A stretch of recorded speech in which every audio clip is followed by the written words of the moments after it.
Bienvenidos a Crímenes Nocturnos.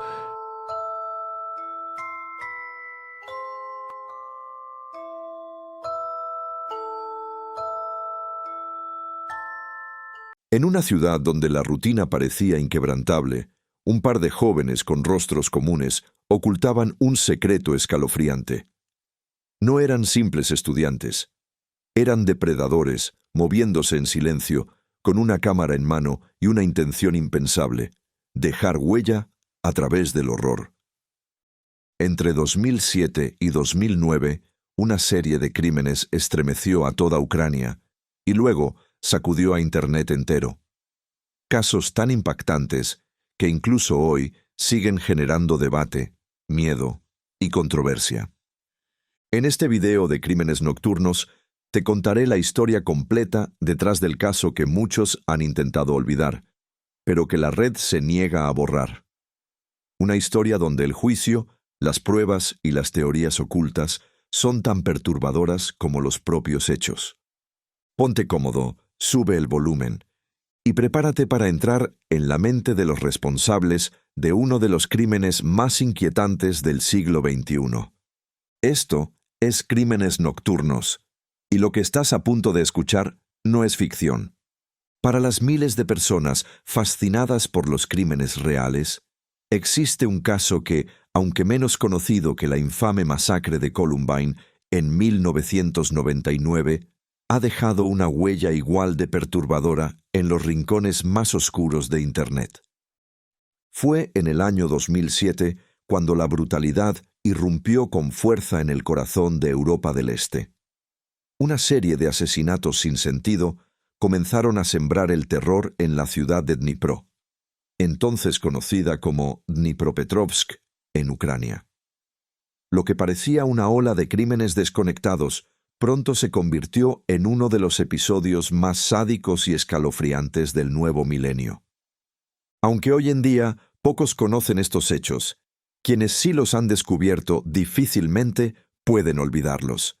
Y es por eso que, en este video, reviviremos juntos un capítulo estremecedor que probablemente se quedará contigo por mucho tiempo.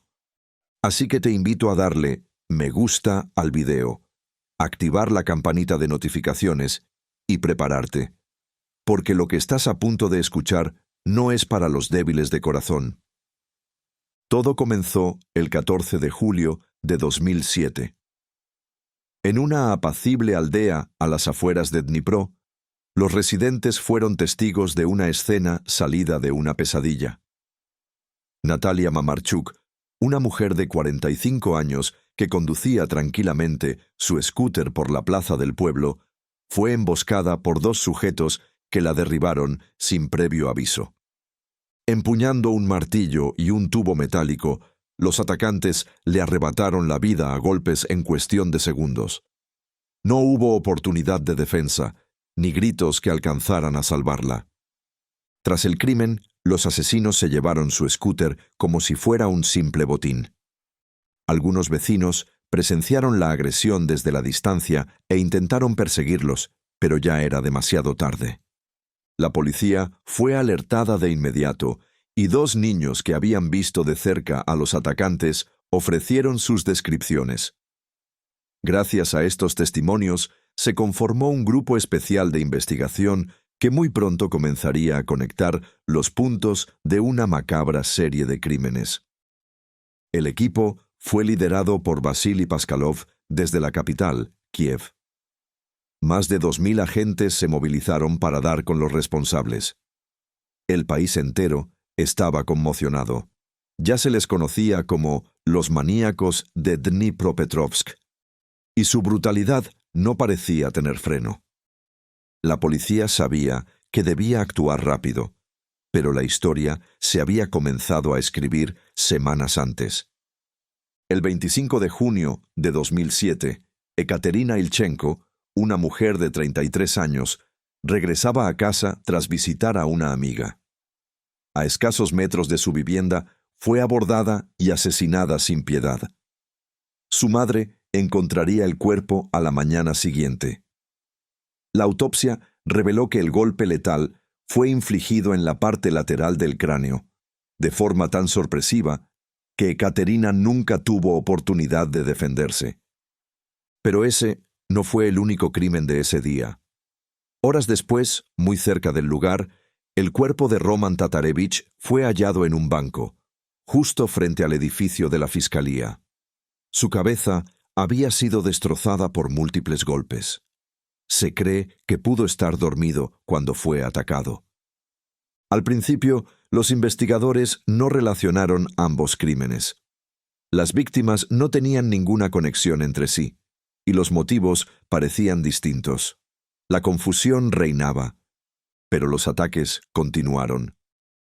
El 1 de julio, los cuerpos de Evgenia Grishenko y Nikolai Serchuk fueron encontrados en la vecina ciudad de Novomoskovsk. 5 días más tarde, el horror se intensificó.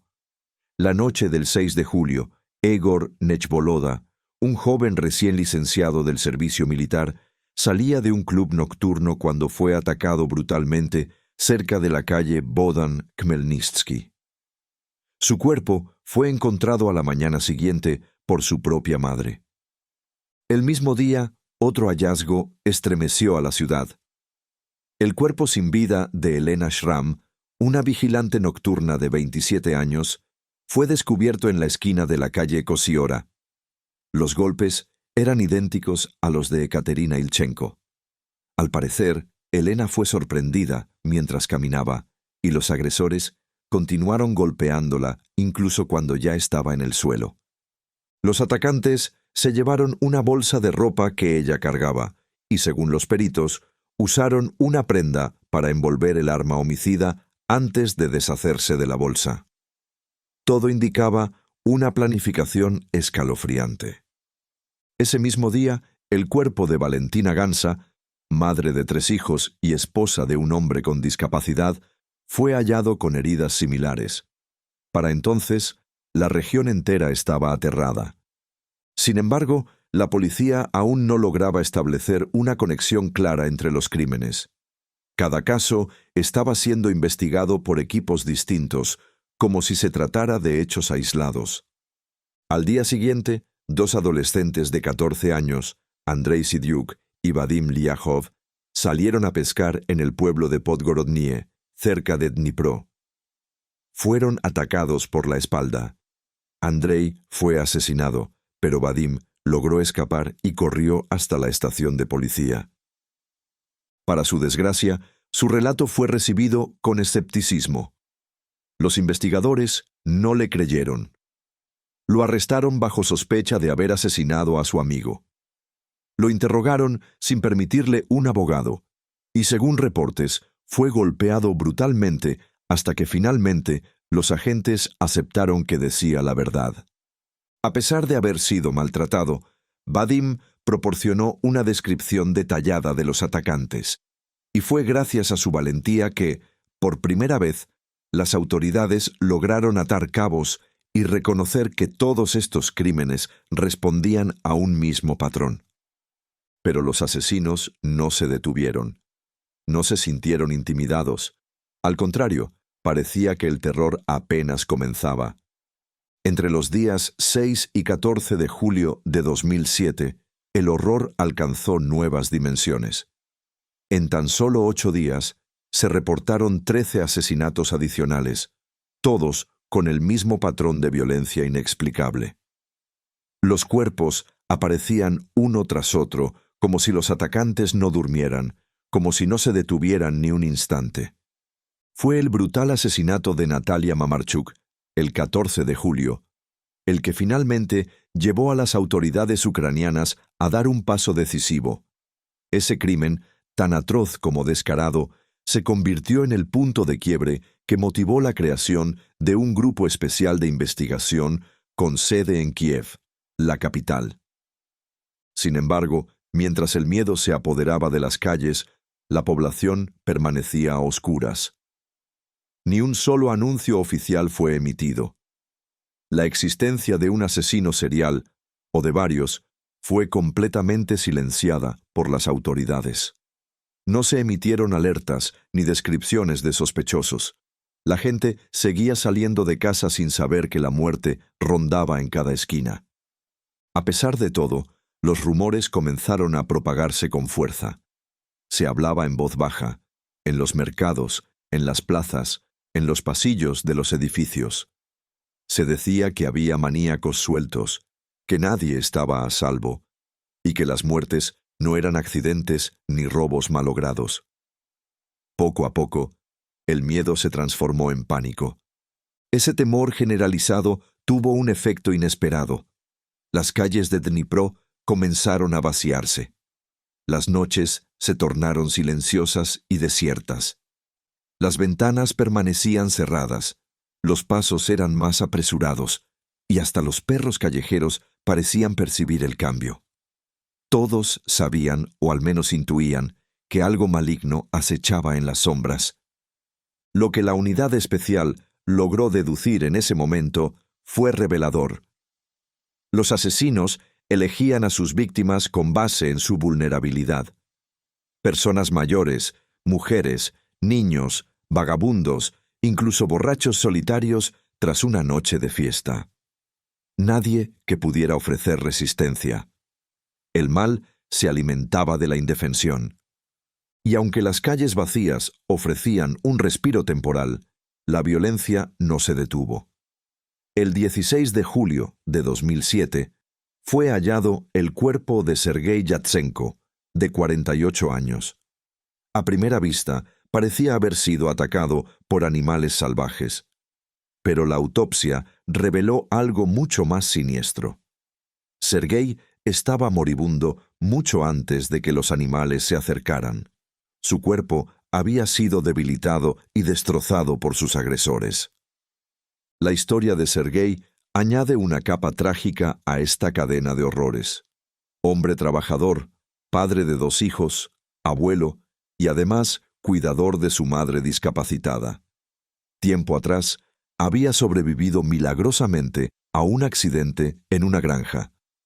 Mientras conducía un tractor, cayó a un río y estuvo a punto de morir ahogado. Fue rescatado por bomberos cuando ya no tenía pulso. Aquella vez, su historia fue vista como un milagro. Pero esta vez, la suerte lo abandonó. En el momento de su asesinato, Sergei atravesaba una recaída en su tratamiento contra un cáncer terminal. Estaba débil, ya no podía hablar y solo realizaba tareas livianas como cocinar o arreglar pequeños motores. Cuando su esposa notó que no había vuelto a casa, temió lo peor. Pensó que podría haber tenido un accidente con su motocicleta, así que salió a buscarlo. Distribuyó fotos suyas entre los vecinos, desesperada por encontrarlo con vida. Fue gracias a uno de esos vecinos que el cadáver de Sergei fue hallado. Había visto la moto abandonada en un terreno baldío. Lo que parecía un ataque animal pronto fue desmentido por los forenses. Las heridas habían sido infligidas con extrema violencia humana. Al principio, su muerte no fue asociada a la cadena de asesinatos. Pero al analizar con más detalle las heridas, los investigadores supieron que debían incluirlo en la lista de víctimas. Había un patrón. Los rostros eran los principales objetivos. Las víctimas eran golpeadas hasta quedar irreconocibles. En algunos casos, los criminales fueron incluso más crueles.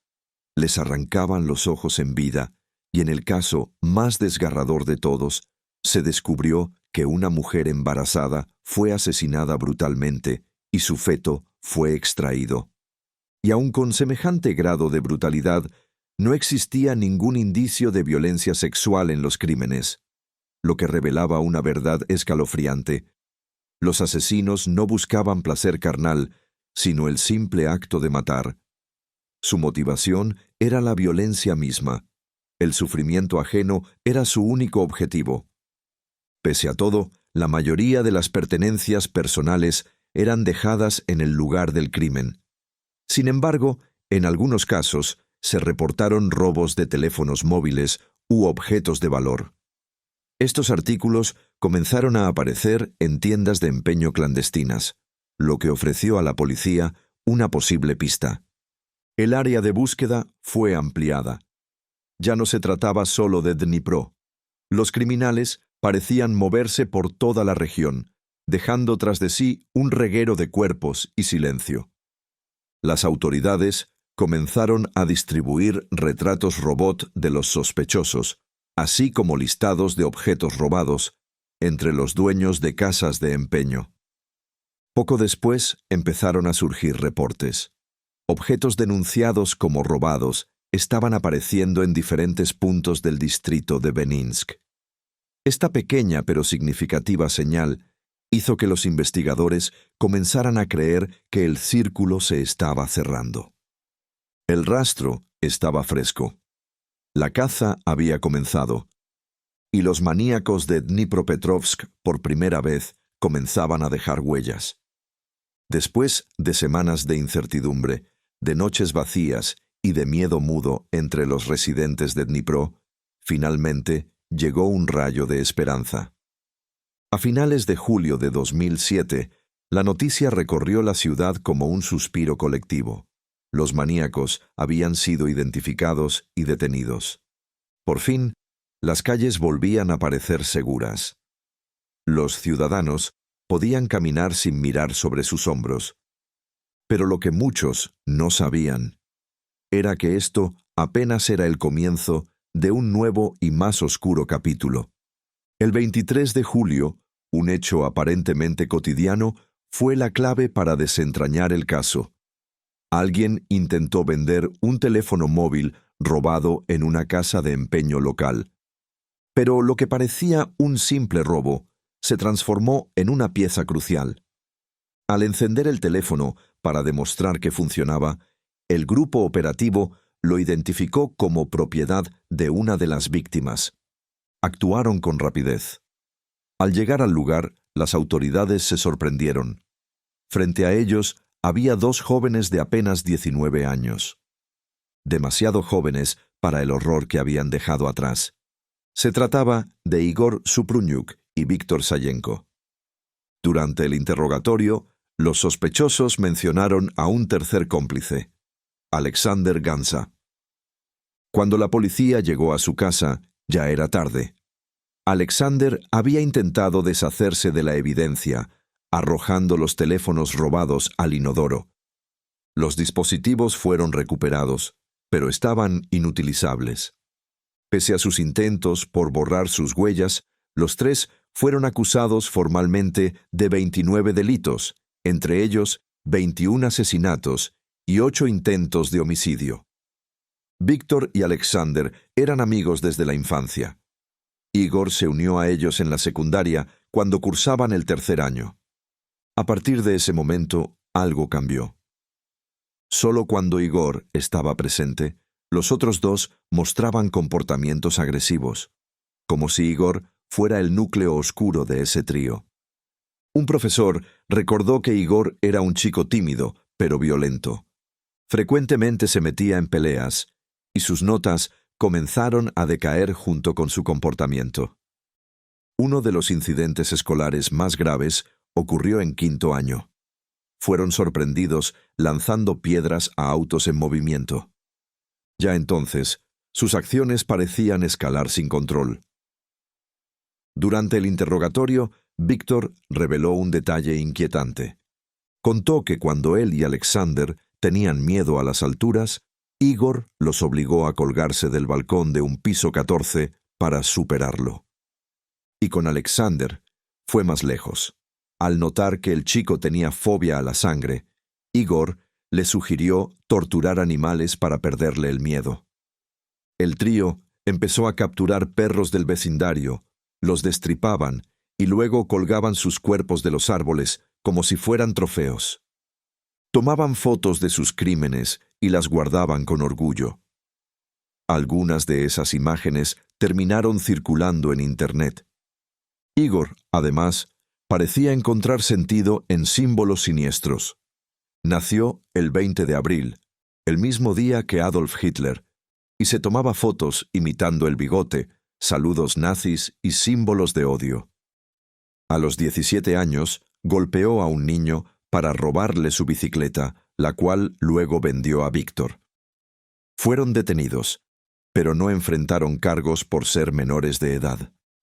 Después de la secundaria, cada uno tomó un camino. Alexander trabajó como albañil. Víctor como guardia de seguridad en una tienda de metales. Igor no hizo nada. Estaba desempleado y su única ocupación era ser taxista ilegal, usando un vehículo que le compraron sus padres. Este detalle resultó crucial para los investigadores. Muchas de las víctimas habían sido vistas por última vez subiendo a un coche. Un coche conducido por Igor. El modus operandi quedó claro. Recogían pasajeros vulnerables, los robaban y luego los asesinaban de manera brutal.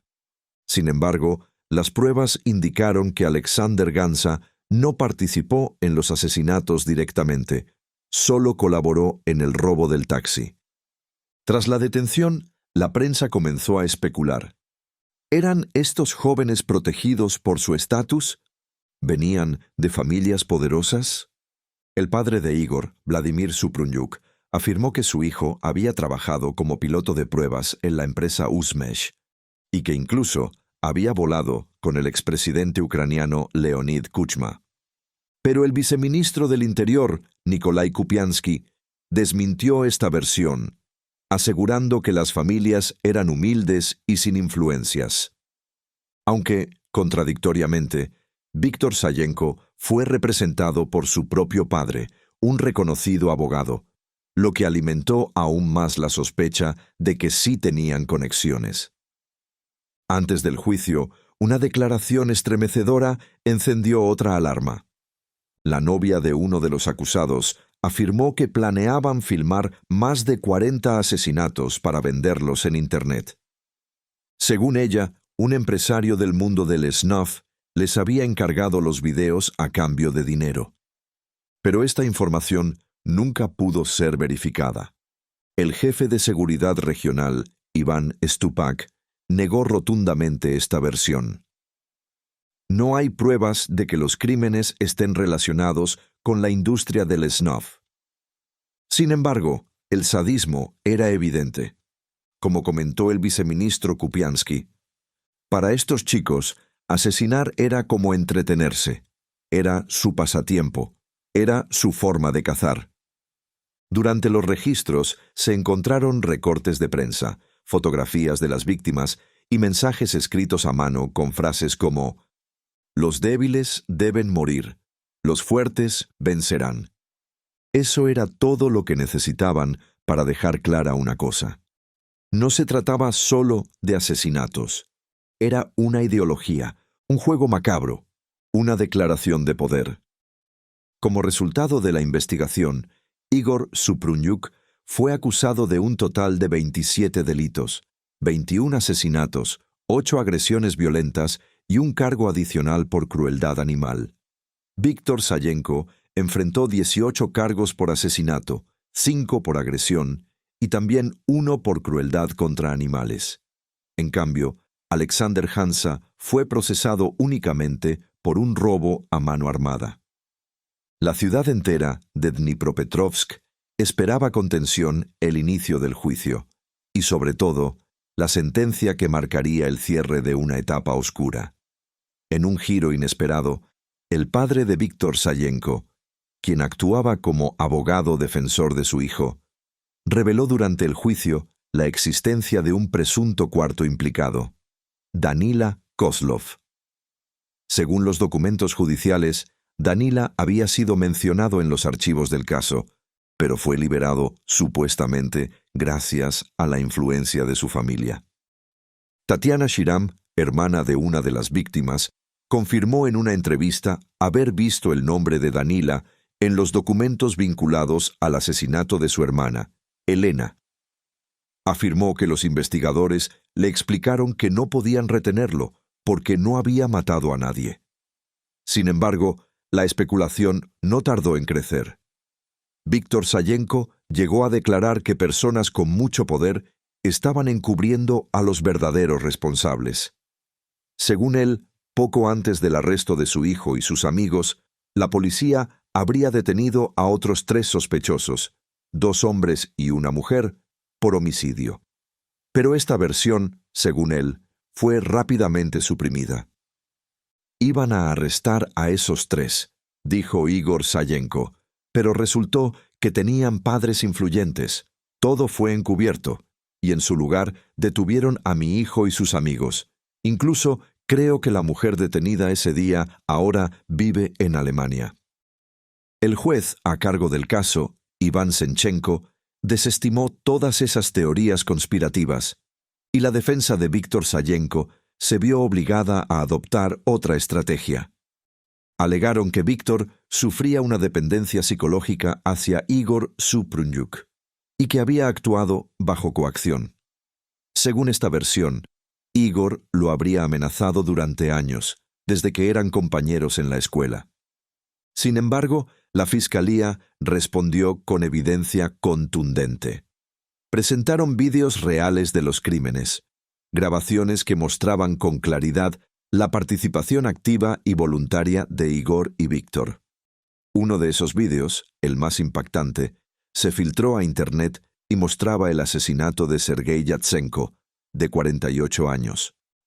En él, la víctima aparece acorralada en un área boscosa y es golpeada repetidamente con un martillo, mientras una bolsa plástica cubría su rostro. El ataque duró cerca de 4 minutos. En una escena, uno de los atacantes incluso sonríe directamente a la cámara. Luego, ambos regresan tranquilamente al vehículo y comentan lo que acababan de hacer, sin mostrar remordimiento alguno. Los investigadores también presentaron fotos de los asesinos asistiendo a los funerales de algunas de sus víctimas, incluso posando cerca de las lápidas. Las pruebas también incluían numerosas imágenes de violencia contra animales. En total, el 29 de octubre de 2008 se presentaron más de 300 fotografías y 2 vídeos auténticos que documentaban los asesinatos. La defensa intentó desacreditar el material gráfico, afirmando que los vídeos y las imágenes eran montajes manipulados ilegalmente. Pero cuando el juez les preguntó directamente a Víctor e Igor si reconocían a las personas que aparecían en las grabaciones, ambos respondieron que no. La respuesta provocó la reacción seca del juez Senchenko, quien replicó: «Ustedes no están ciegos». Para zanjar cualquier duda, la Fiscalía llamó a un perito en análisis audiovisual, Valery Voronilk, quien confirmó bajo juramento que los vídeos eran absolutamente auténticos, sin alteraciones ni montajes. El 11 de febrero de 2009 llegó la sentencia. Igor Suprunjuk fue declarado culpable de 21 asesinatos y Víctor Sayenko de 18. Ambos fueron condenados a cadena perpetua por asesinato premeditado, más 15 años adicionales por los cargos de robo. Alexander Hansa, por su participación comprobada en uno de los robos, recibió 9 años de prisión. El juez Senchenko fue tajante al declarar que el móvil de los crímenes no era otro que una autoafirmación morbosa por parte de los jóvenes. Meses más tarde, el 18 de agosto de 2009, el Tribunal Supremo de Ucrania remitió el caso al Tribunal Regional de Apelación de Dnipropetrovsk. Esto fue visto como una pequeña victoria por Igor Sayenko, quien seguía afirmando públicamente que su hijo había sido condenado injustamente. No obstante, la Fiscalía aclaró que este paso era simplemente parte del protocolo legal y que no alteraría sustancialmente el veredicto. El 24 de noviembre de 2009, el Tribunal Supremo ratificó las condenas de cadena perpetua para Igor Suprunjuk y Víctor Sayenko. Alexander Gansa, en cambio, guardó silencio y nunca se pronunció sobre su sentencia. A día de hoy, el caso de los maníacos de Dnipropetrovsk permanece como una cicatriz abierta en la historia del crimen moderno. Los vídeos e imágenes de sus atrocidades continúan circulando libremente por los rincones más oscuros de Internet.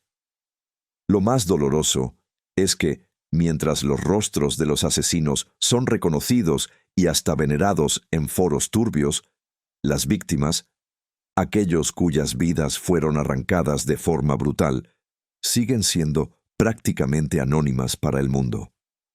Gracias por acompañarme hasta el final de este estremecedor caso. Lo ocurrido en Dnipropetrovsk no solo expone la brutalidad de unos jóvenes que decidieron jugar a ser dioses del horror, sino también las grietas profundas en la justicia, la sociedad y quizás en el alma humana. A veces, los crímenes más aterradores no son obra de mentes maestras o psicópatas aislados, sino de muchachos comunes, con rostros comunes, pero con un vacío aterrador en el corazón. Y mientras los nombres de los asesinos han quedado grabados en la memoria colectiva, las víctimas, quienes realmente deberían ser recordadas, permanecen en un silencio injusto. Si este caso te impactó, suscríbete para seguir explorando los rincones más oscuros de la mente humana. Porque en este canal, los crímenes se cuentan, pero las víctimas no se olvidan. Hasta la próxima, y mantente alerta. El mal, a veces, tiene cara de normalidad.